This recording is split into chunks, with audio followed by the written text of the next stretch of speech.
a very warm welcome to episode number 8 of Bean Bag Banter with Bansi Bhatt, where we say women are limitless. A very beautiful morning it is indeed here in Mombasa. Finally, we do get to experience breeze after some really hot days, and it is pleasant, I can say. Well, my last episode of Mind the Gap went down very well. Thank you all for getting in touch with me and telling me how you could actually relate to quite a few points that I did mention in the episode. A very special thank you to Mubin for your call. It really did make my day. Thank you so much, Mubin. I also had Mr. Bijay Shah all the way from Dubai who got in touch with me. Woohoo! I told you, dear listeners, Bean Bag Banter is now reaching places. Well, thank you, BJ, for sharing your thoughts with us. You tell us that generation gaps are caused by increased life expectancy, rapid changes in society, and the mobility of society. Change is inevitable and, of course, the only constant. If one wants to mitigate these challenges, the best way is to have a mindset of being open and adapting to changes. The quicker one does that, the better for everyone.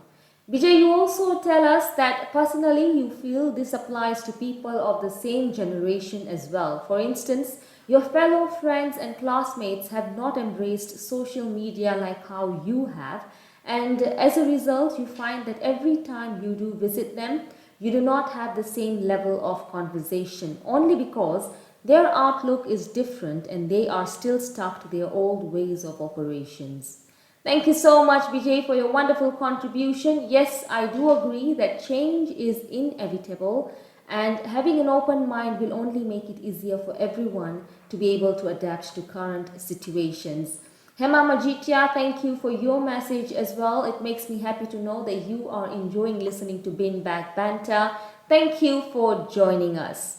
And we also had Michelle. Michelle, thank you for your email as well. You did tell me that with time you realize that being a good listener and developing a good understanding has actually brought you closer to your grandparents as opposed to earlier where you all wanted to be heard at the same time. Thank you all so very much for listening to Bean Bag Banter. Well, if you have not yet subscribed to my YouTube channel, then please do so to be able to keep up with all the latest episodes and much more, of course. My YouTube channel is Bean Bag Banter. Well, with that, we just recently celebrated International Women's Day on 8th of March, and of course our topic today is on the importance of women in the society and how they have come a long way. In my opinion, we should be celebrating Women's Day not just on the 8th of March, but daily. Women are the key to sustainable development and quality of life in the family. The varieties of role the women assume in the family are those of a wife, where she stands by her husband in all crises and also shares with him all his success and achievements. As a leader, where she ensures that the household is well in order and disciplined, which is of utmost importance for a normal family life. As an administrator, where she tends to assign duties among family members according to their interest and abilities to ensure the smooth running of a household.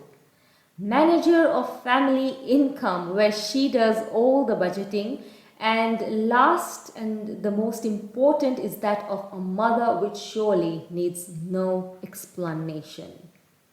Correct me, my dear listeners, if I'm wrong to say that women play a very vital role in human progress and have a significant place in the society. They are not at all inferior to men. They are capable of sharing all the responsibilities of life equally.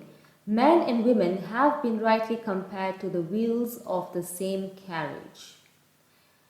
In the recent times, the changes occurring in the social role of women and men have been noticed.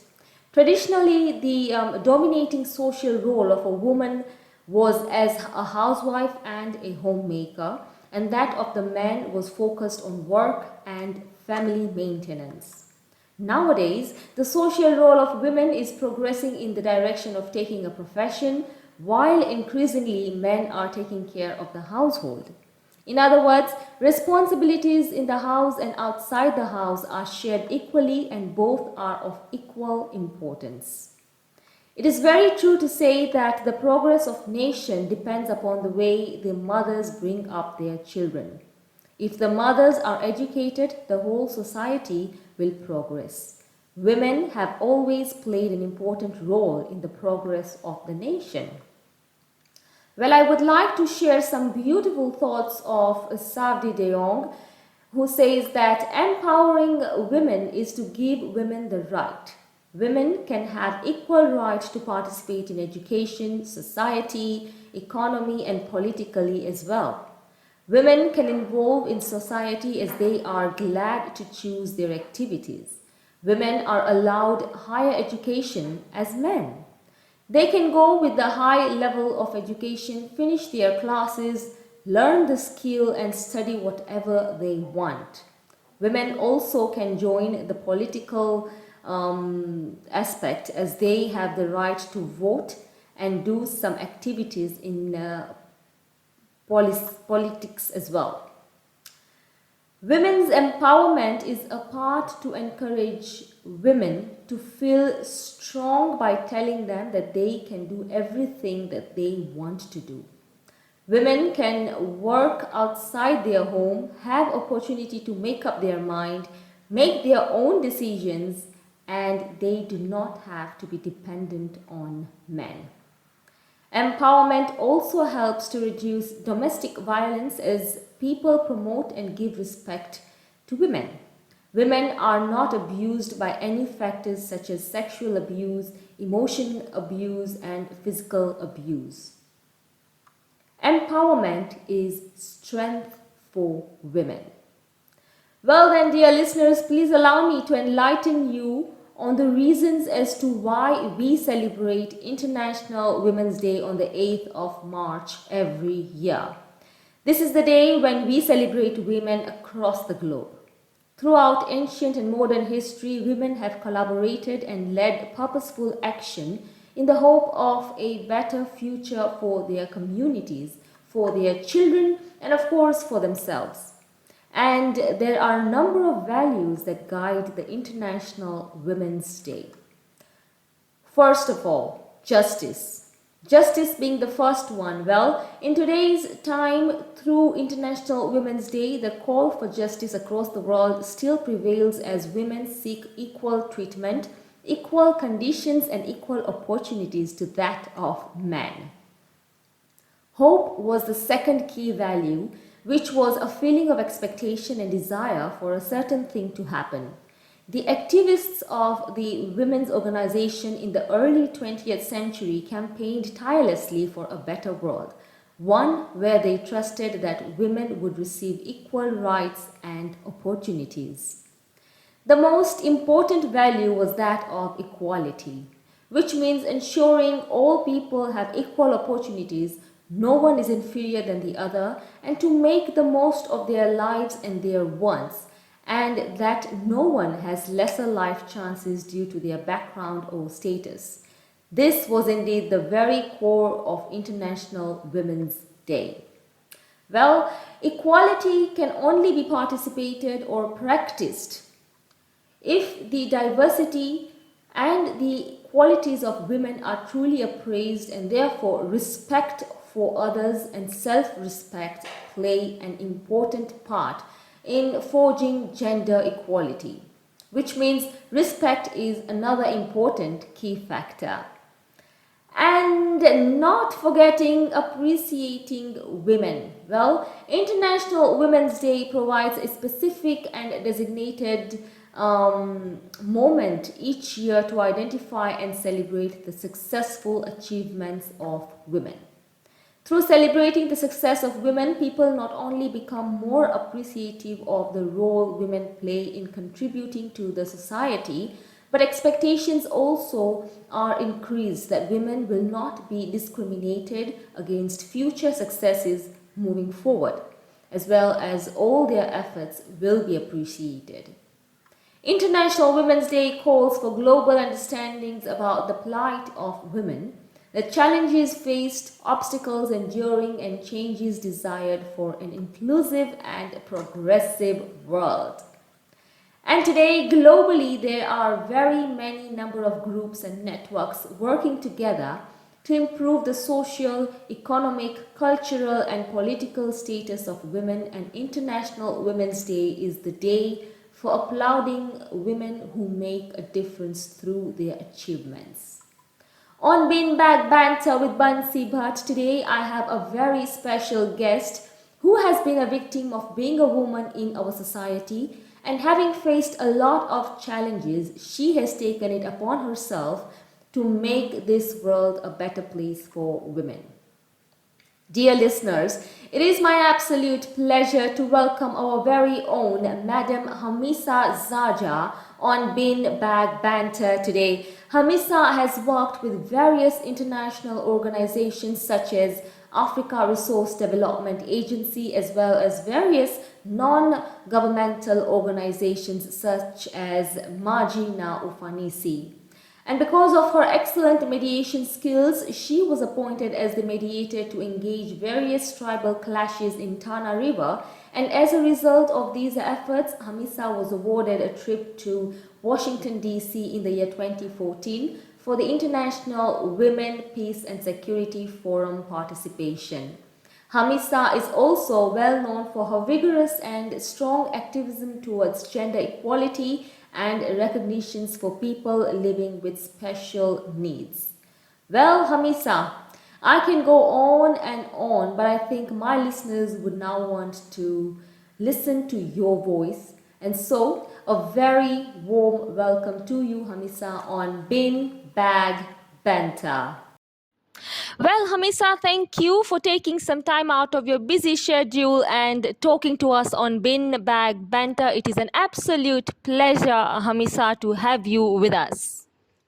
Hi, everyone. Thank you to Bansi.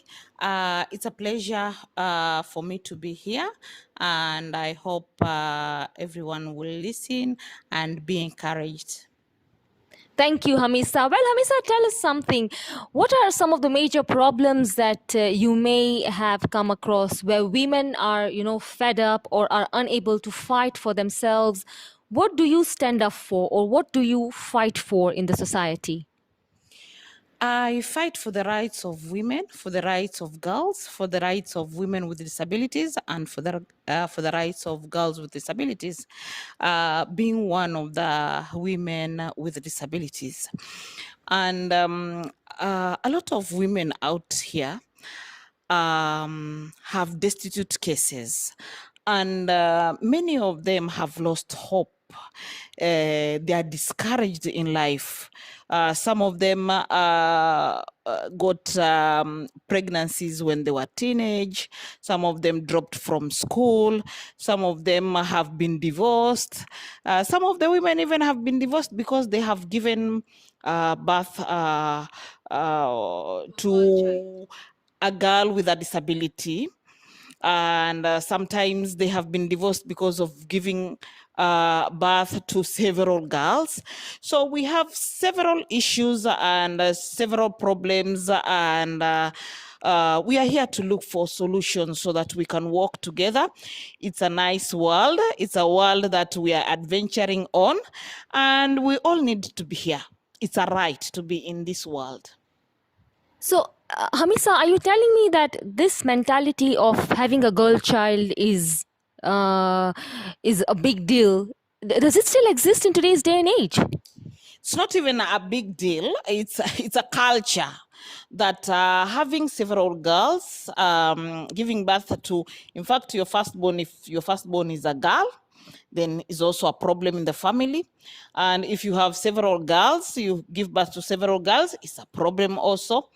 And sometimes, many other times, when you give birth to a girl with a disability, culturally, you will also be told that you kill it immediately.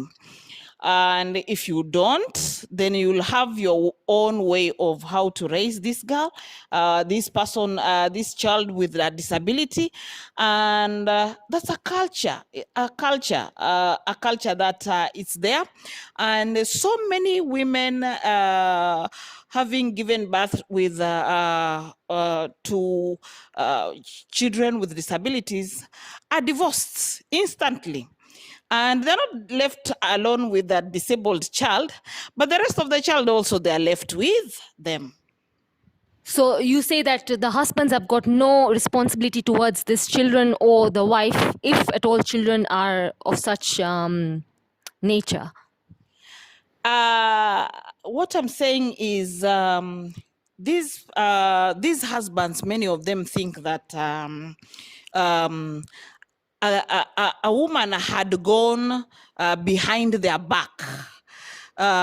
This child is not theirs. It's not their responsibility. This woman must have been misbehaved in the marriage, and this woman must have gone to bed with someone else, maybe with that nature of a disability. So it comes to be like in our family. You see, so many husbands will say, in our family setup, we have no creature of this sort.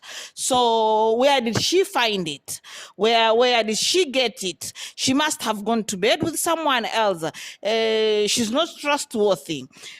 She's not valued to be a woman, and sometimes even she's not a wife material.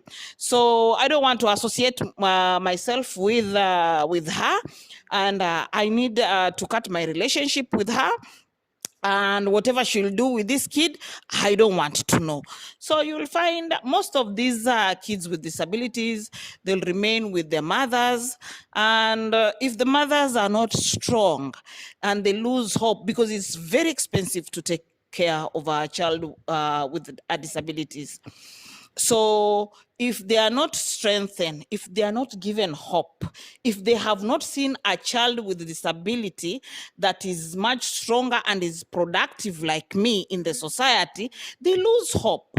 And when they lose hope, they will definitely also drop the child and tend to run away from, or leave it with the family members, or you will see a lot of children with disabilities just moving around town, begging and doing so many other things. These all results of losing hope. Oh my God. So this kind of thing still does it. I thought this was in, we are talking about the 80s century, or, just 80s, 70s years, but I think these things have not yet changed as we speak. Let me ask you, Hamisha, what made you want to help these kind of women? What made you push for this kind of women? I live with a disability, and I saw my family struggling to bring me up. And I had to go to a boarding school at the youngest age of 7 years, and being a boarder in 7 years. And so many women in school now had to take good care of me, and they had to come together. So I just thought that if we needed to support or to strengthen our networks and make sure that we have displayed as much abilities as possible, so that people do not see only the disability part.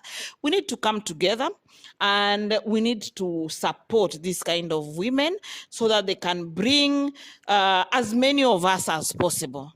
Yeah. That's a beautiful thought, Hamisa, I must say. Hamisa, while I was reading about you on the net, I read things about, the Tana River incident. Tell us more about this incident, and how did you bring peace while all this, the whole scenario was going on?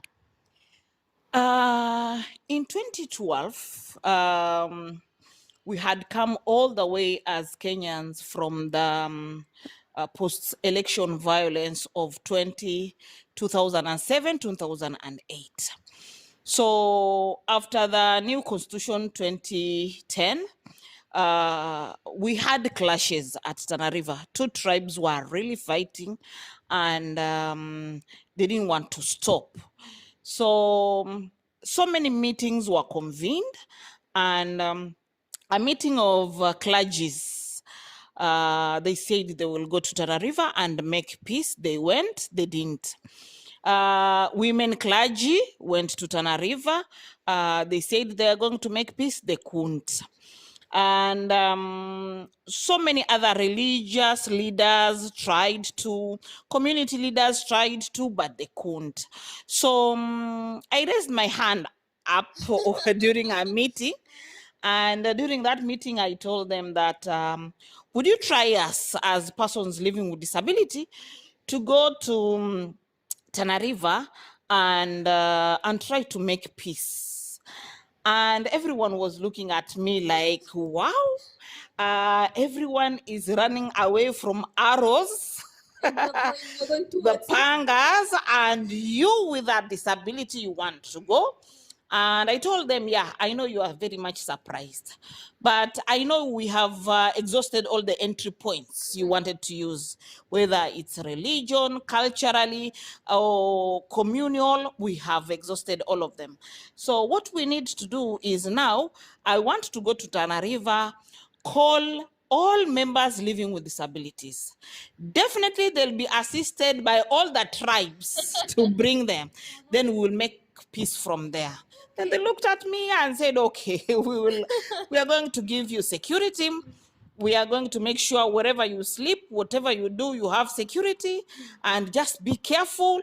And we are going to give you everything. When do you want to go? I said, even now. So I started my journey towards going to Tana River. We went to Tana River, and we were 3 disabled people. Myself and another one who was a man who was deaf, and another lady who was amputated. Okay. So we had a driver. Then we had someone to do communications for us, at least put banners and everything. So we went to Tana River, we used our network for Coast Association for Persons Living with Disabilities, and we told them invite as many persons living with disabilities as possible. And this is because they were calling us and saying that today, you remember that lady who is blind, visually impaired, was touched with their kids and she could not run, so she got burnt with her kids. So tomorrow, and the media was not highlighting that these people who are dying are persons living with disabilities. So I had to use media. I called media there. I had to use all these networks, and we invited as many people as possible. So we started our meeting at 10. So by 11:30, all the tribes were at Tana River assisting persons living with disabilities. You see, because persons living with disabilities are in every community. Exactly. So the hall was full. And the Embassy of America, which now was funding me, decided to send people immediately. So they arrived on a chopper, and they arrived in Malindi, and and Garsen isn't far. So they drove, they came, they found the hall was full. So when I started talking to this community, I told them, do you know so and so died because he could not see her way out, his way out to, or her way out of that house? And they were wondering, oh, do you know so and so also died at the forest? He could not crawl. He could not run. And I gave several examples. I said, now, I know all the tribes are here. Now I want to tell you, are you killing us? Have you decided to kill us? Because if this war is between 2 tribes, tell us how many able people died. And they were shocked. So it was like, oh, so are you ready to kill us? You had plans of reducing us, Have you turned to be an Idi Amin of those days that you've decided to throw us away? And they were shocked. And because they were shocked, so many of them cried and they decided to make peace for us. So peace prevailed from that day. And the embassy was there. And they saw how people confessed that we didn't know we are killing you. And the media was not highlighting that in every 10 people, the 9 of them would be persons living with disabilities. So we made agreement and I told them not to fight anymore. And the embassy gave me that award of 2014, though the war was in 2012. Oh my God! So this was like a huge achievement for you, I must say, and your team. Actually, it wasn't an achievement. I was only trying because even when I went there, I met some people when we were almost sleeping in the hotel. And I told them, you people, why are you fighting? The hotel manager, by the way, you people, why are you fighting? And you cannot even afford toothpick. Because I was requesting for a toothpick and I was told there is none. So I was telling them, why are you fighting and you cannot even afford a toothpick? And the manager of the hotel really looked at me and said, I have to follow you at the meeting and hear you out. So when we came back, I was packing my things and we wanted to say bye. He had to slaughter a goat for me. So I had no preparation of anything. Oh my God, that was a beautiful story indeed, Hamisha. Hamisha, something just crossed my mind while we were discussing this Tana River issue. You coming from a Muslim background and being a woman, I'm sure it must have not been easy to come forward for such activities. What are some of the challenges that you may have faced from your family, from the society? Were your thoughts accepted easily, or did you have to face a lot of problems before you could raise your voice? Actually, it's not a walk in the park. To be a Muslim woman, to be a woman with a disability, those are two challenges in one. But one thing I have done is my late dad was a ma'allim. So I tended to be brought up in a very Islamic way.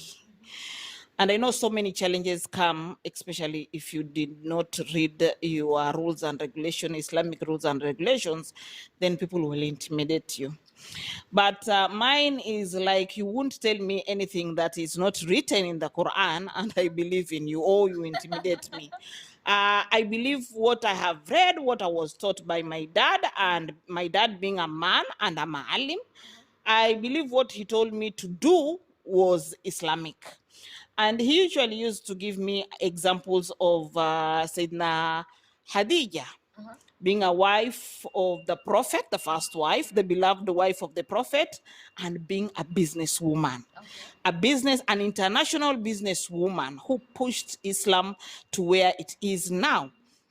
So I believe the strength of a Muslim woman is to work hard and make sure the society is as conducive to everyone as possible. And women are the only shapers. They are the only shapers of this world. So if we don't come out knowing our religion very well, we'll be intimidated. You will hear people who would say, she talks like a man, she has a vegan. You will hear people who say immediately, don't give her a mic. If she's given a mic, all these men will look like women. She'll be the only person who would look like a man. Right. I've heard that, and I know I have been born with 90% of my father's genes. I stand on my principles. I stand what I believe on, and I'm not shaken. Though I know this field of women speaking out, it's not easy. It's not easy at all. Also, and one more thing I wanted to ask you, Hamisa, is that being an activist means you are fighting against all odds to ensure a better world for all the women out there. Are you not scared? Have you ever felt like your life is in danger when helping out the others? I have not been scared at all, but I've been threatened several times. I've had even private calls telling me that, oh, if you continue doing what you're doing, we'll make sure we paralyze the other leg, and make sure you are seated for good, or we make sure you have disappeared for good. I have had messages, I have had private calls, I have had several threats. But I'm not those people who are scared easily. Because sometimes ago, when I was told that we will make sure that we have paralyzed the other leg, I actually told the person that, oh, I didn't know you are poliomyelitis. I thought poliomyelitis was a virus. Didn't know that it's a human being. So it's you who paralyzed the other one. Then go ahead and paralyze the other one, because I'm still walking. Oh my. And I will still walk. Right. So threats will be there. But threats are to intimidate you so that you go back. If you go back, you would not speak for so many people who are silenced already. So those things in Kiswahili tunasema ni maji ya moto yenye hayachomi nyumba. Very well said. And I think what gives you a push is that there are so many women out there who trust you with anything and everything that you're doing for them right now. And I think that's what is keeping you on the move, right or wrong? Definitely. I have people, if I say I'm going back, they would come even and throw stones on me. Right. Because they are right behind me. They are my strength. I have my family also.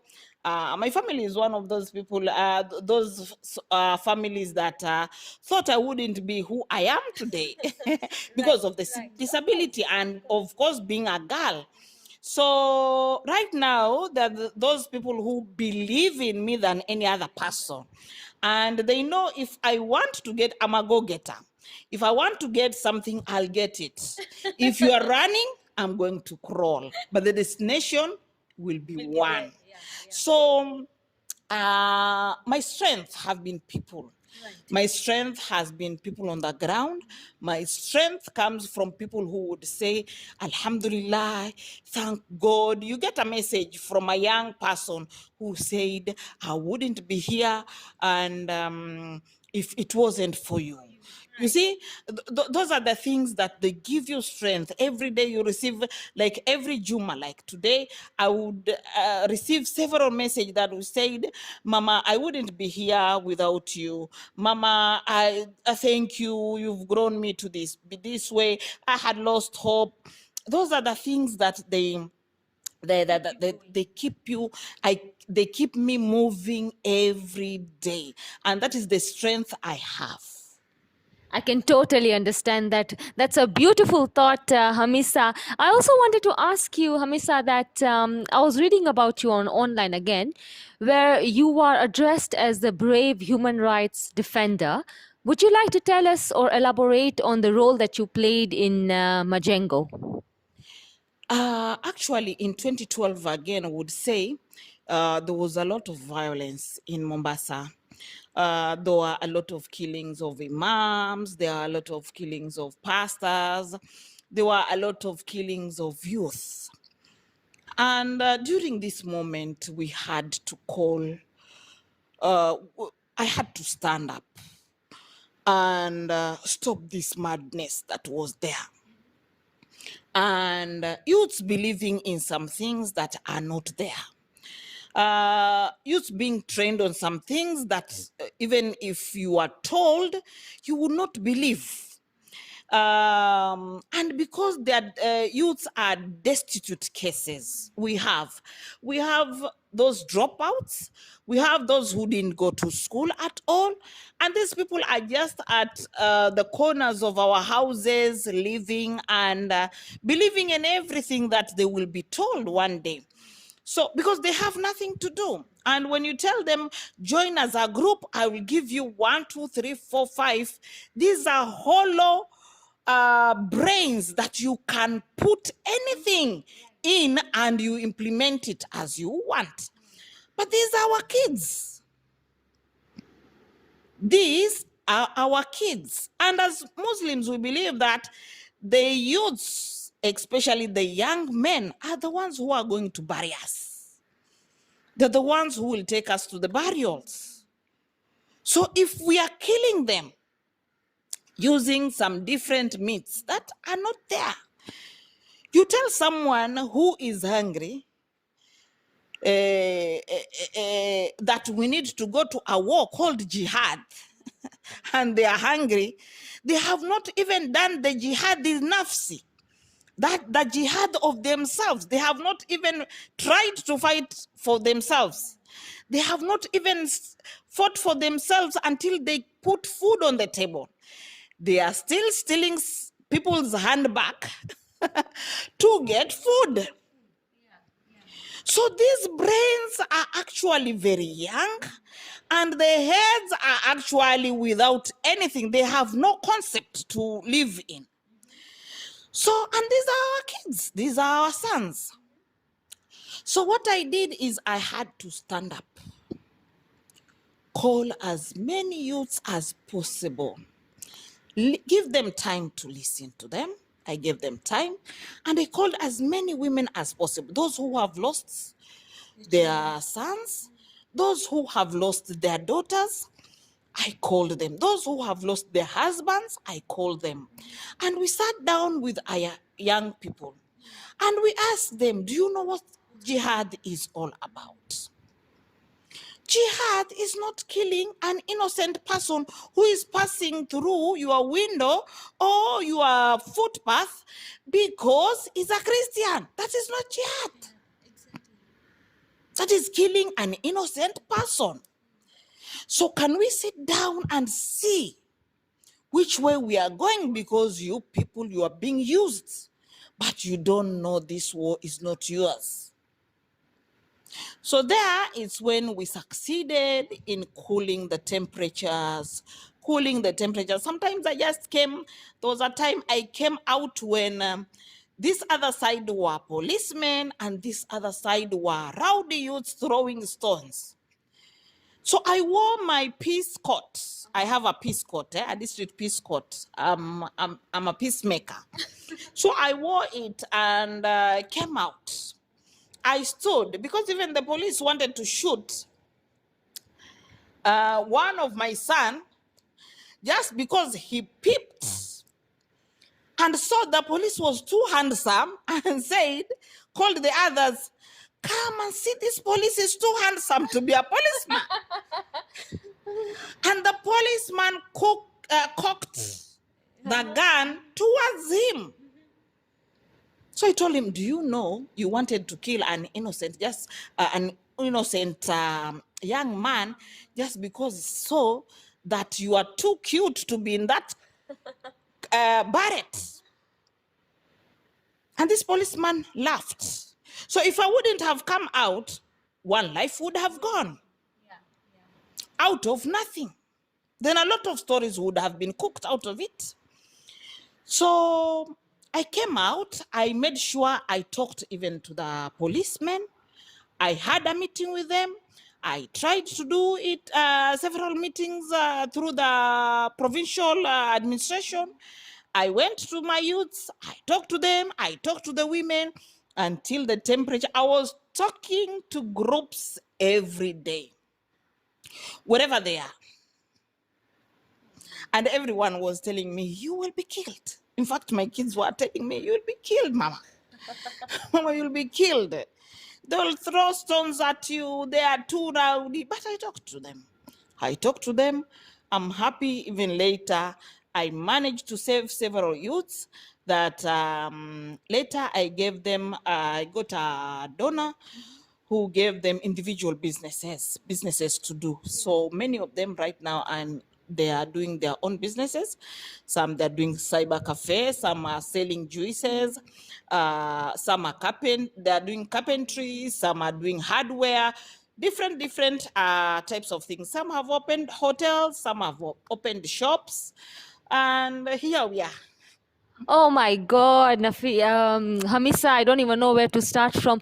I think, I don't know how to put this, but it must be giving you a sense of satisfaction when you see something good has come out of your efforts. Do you sleep peacefully at night knowing that today I have been able to improve so and so's life, or today this person has come out and told me that thank you for doing ABCD for me? It is kind of a blessing, if I'm not wrong. It is a blessing, and I feel blessed. I feel blessed every day. And let me tell you, I sleep a very satisfied person when I succeed changing someone's life.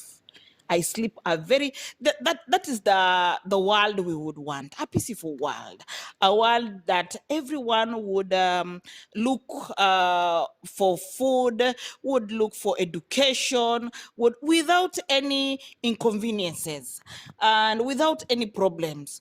So that's a world that I would want to see.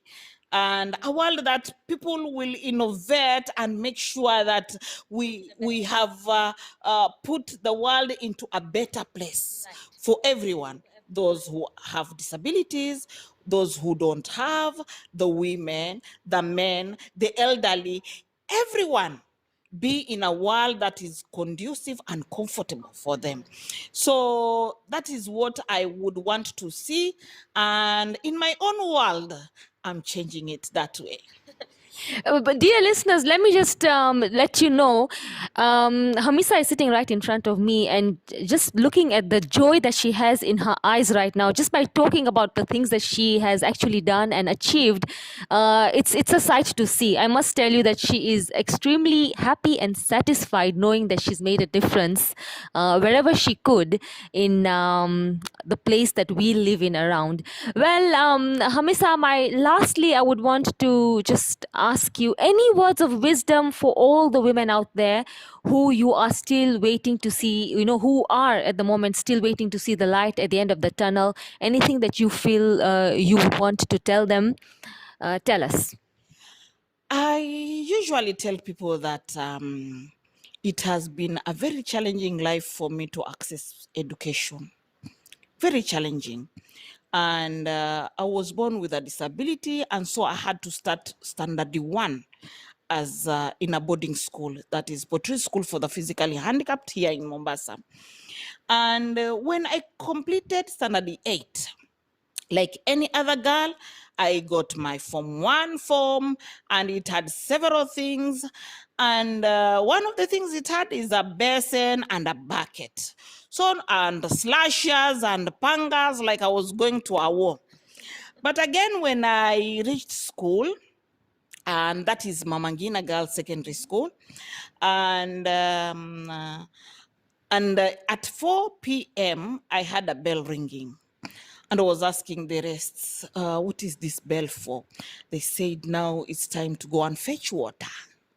I said, fetching water. With my disability, I cannot put a bucket on top of my head and walk with it. I cannot even carry it. But what gave me strength is even if I go home, they're not going to help me. Education is the only thing that I can acquire. So what do I do for me? Because if I tell people to help me every day, they'll get tired and they'll push me away. So what do I do? And I said, definitely I have abilities. God cannot give you a disability without abilities. So I used my ability and kept away my disability. And that way I was plating people, especially when they are going for events. The girls would come, I plait them nicely. They look good to young boys. Yes, putting braids, and they will look good to young men out there, and they would come the next event and I'll do that, and they will fetch water. Sometimes I would tell them to bring all their clothes. I'll be seated, they'll bring me water, I will wash, and they will put them in the line, iron for me, and bring them for me. Bring my uniforms, and they'll take their uniforms. So sometimes even I would do what I can for them, and they will do what I can't for me. So every person in this world, you have both a disability and ability. Trace your abilities to make sure they match your disabilities. That was a beautiful story and a beautiful thought indeed. Hamisha, thank you. Thank you for joining us on Bin Bag Banter today. It is an absolute pleasure listening to you and knowing what you do for people out there. I'm sure, it's most definitely, it's made women out there so much more stronger as compared to what they have been going through while you are not around. Hamisha, thank you for joining us, and it was a pleasure having you with us on Bin Bag Banter. Thank you so much. It's a pleasure for me to be here also. It just makes me happy to know that there are people like Hamisha Zaja out there who are so determined to make a better life for women and be their voice. Well, and that brings us to the end of our episode today. I would love to know from you, my dear listeners, what did you think of this episode? Please feel free to get in touch with me and share your thoughts. You can find me on Insta. My ID is Beanbag Banter. You can find me on Facebook. My ID is Bansi Bhatt. And drop me an email on binbagbanter@gmail.com. I will be pleased to read your thoughts and perhaps learn from it too. And if you have not yet subscribed to my YouTube channel, then please tell me, why haven't you? It is so simple. Just go to YouTube, type Bin Bag Banter and click on subscribe. Jaldi jaldi. And before I say goodbye, our next episode will be closer to Easter weekend, and therefore we shall be talking about how the COVID-19 pandemic has affected the hospitality industry in this part of the world, and what are we doing to try and make things better. Well then, thank you for listening to Bin Bag Banter with Bansi Bhatt. It is always a pleasure to have you all on board. Love you all.